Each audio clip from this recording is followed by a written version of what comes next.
Lord Jesus, thank you for Rachel coming to speak to us this morning about your noise, your love, and why it's worth making a big noise about. I pray you just bless her as she chats to us now. And yeah, you'd be with her.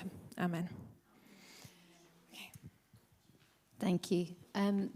Just to reiterate, we're just about to put this very exciting banner that can be coloured in.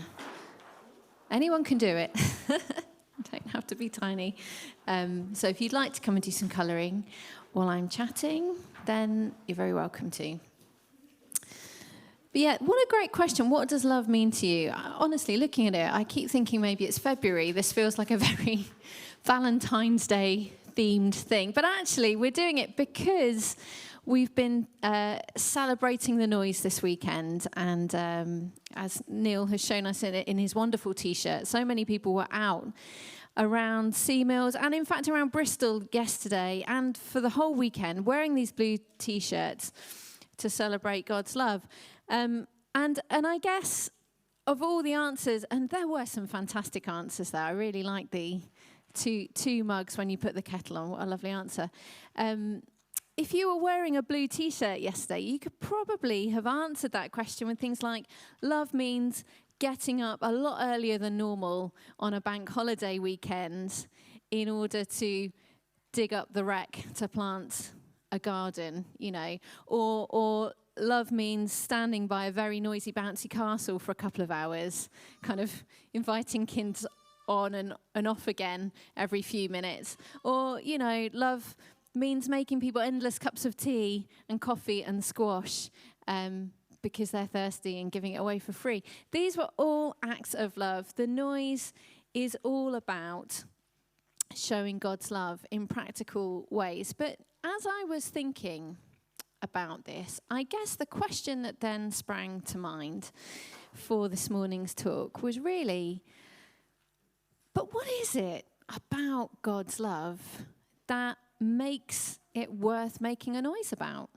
Why are we making such a big noise about God's love? What is it that makes it so remarkable? And as I was thinking about this, there was just a passage that came to my mind from the Bible, written by a man called Paul. Now, Paul is also known as the Apostle Paul or Saint Paul. He was a man who just could not help making a big noise about the love of God wherever he went. He lived about 2,000 years ago. He was one of the very first Christian missionaries. And long story short, Paul met the risen Jesus in quite dramatic circumstances, and it changed his life. His life completely turned around, and then he made it his business for the rest of his life to travel all over the known world, telling people about this incredible love of God. And he planted churches all over the place.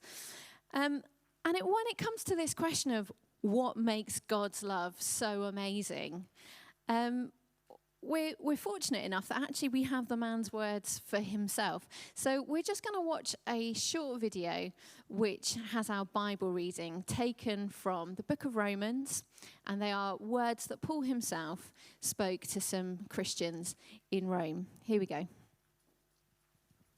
Romans 8, verse 31 to 39.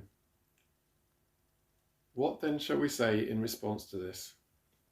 If God is for us, who can be against us? He who did not spare his own son, but gave him up for us all, how will he not also, along with him, graciously give us all things? Who will bring any charge against those whom God has chosen? It's God who justifies. Who then is the one who condemns? No one. Christ Jesus, who died, more than that, who was raised to life, is at the right hand of God and is also interceding for us. Who shall separate us from the love of Christ? Shall trouble, or hardship, or persecution, or famine, or nakedness, or danger, or sword? As it is written, for your sake we face death all day long. We are considered as sheep to be slaughtered. No, in all these things We're more than conquerors through him who loved us. For I am convinced that neither death nor life, neither angels nor demons, neither the present or the future, or any powers, neither height nor depth, nor anything else in all creation will be able to separate us from the love of God that is in Christ Jesus our Lord. That is in Christ Jesus our Lord. That is in Christ Jesus our Lord. Thank you to everyone in the video. What an amazing passage that is. It just explains so well what it is that makes God's love so incredible. And if I can summarize it in 2 easy points, I'd say this: God's love is amazing because you can't drop it and you can't stop it.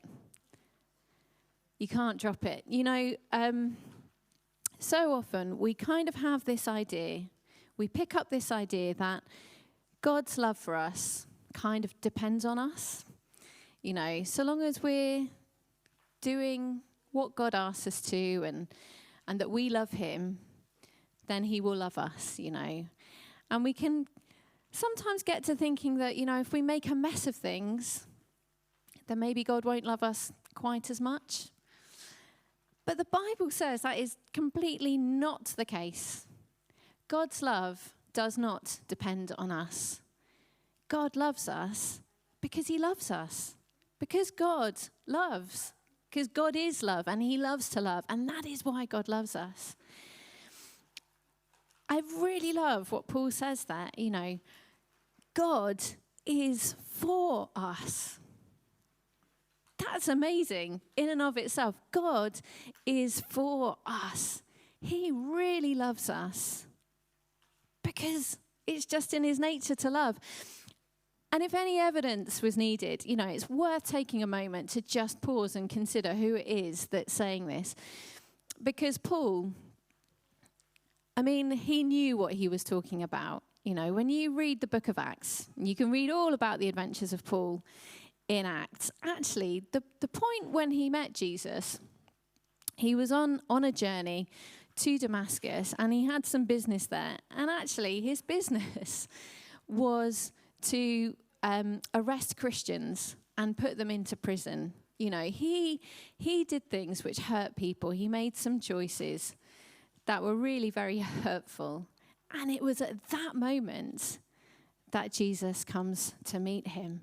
And he comes to encounter God's love, God's forgiveness in a way that was beyond his imagining or understanding. It was that point at which he suddenly realized God's amazing love and how he had a plan and a purpose for him. You know, Paul understood and explained so well, it not just in this passage, but throughout the New Testament, over and over again, that actually God's love has nothing to do with us. It doesn't matter what we've done in the past, what mistakes we've made, what mess we might make. None of that has any bearing on how much God loves us. God loves us because he is good and he is love and he loves to love. All we need to do is just accept it, you know, and live in it. There's nothing we can do that is going to make God love us any more or any less, you know. So you can't drop God's love. You can't make a mess and find he doesn't love you anymore. He just does. He just loves you. But also you can't stop God's love, you know. I think we all know life can be really challenging at times and really uncertain. We don't know what the future holds. And we might be going through some really tough things right now. But the Bible says that whatever we are facing, whatever we're going through, we can know God beside us in it. You know, we can be absolutely sure that God is with us. And we can encounter and experience that love of God. You know, Paul, he gives us quite the list, doesn't he, really? You know, who shall separate us from the love of Christ? Shall trouble or hardship or persecution or famine or nakedness or danger or sword? And again, you know, Paul knew what he was talking about because he'd pretty much experienced everything on that list. You know, if you look through the New Testament, you will see he had been in danger, put in prison for talking about Jesus. He knew what it was to be in need, he says. He went through some really, really rough times. And yet he has this absolute confidence. You know, in all of these things, we are more than conquerors in Christ. You know, there is nothing that can ever separate us from the love of God. I mean, wow. What kind of a life he was going through, and yet he could say that he knew absolutely the love of God holding him fast. You know, talk about those words of the old hymn, you know, strength for today, bright hope for tomorrow. This is what he knew in God's love. There is no stopping the love of God. It knows no boundaries. It overcomes all obstacles. It's the love that will not let us go. Whatever we go through, wherever we are, whatever we face, even now, God's love can and will hold us. And this is why we've been out this weekend. This is why we've been wearing the blue t-shirt and being visible. Because we want people to see something. We want to make a noise about this incredible love of God that he has for me, for you, for the people of Sea Mills, for Bristol, for the whole world. That is love worth making a noise about. That's all I've got to say, really. But, you know, maybe this is the first time you've ever heard about this extraordinary love. And if it is, I just invite you to just give God a moment to chat to you about that. It might be actually that you've heard it before, but you've forgotten it a bit. We're just going to take some silence now, a few moments just to be quiet and just listen and see if God has anything he wants just to say to us about this love. So can I just invite you just to be quiet?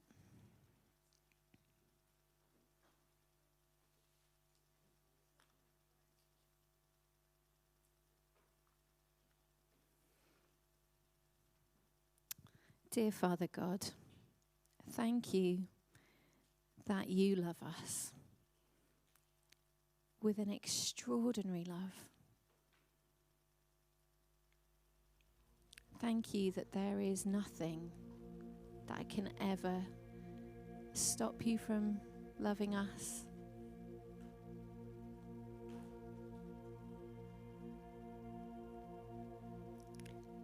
Thank you that you are good to us, that your love covers everything.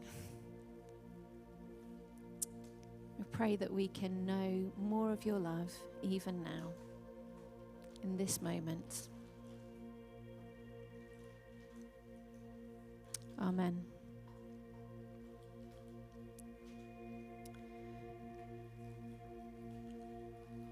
These guys have been doing some really beautiful work with this love banner, but we're going to invite you to add to it yourself.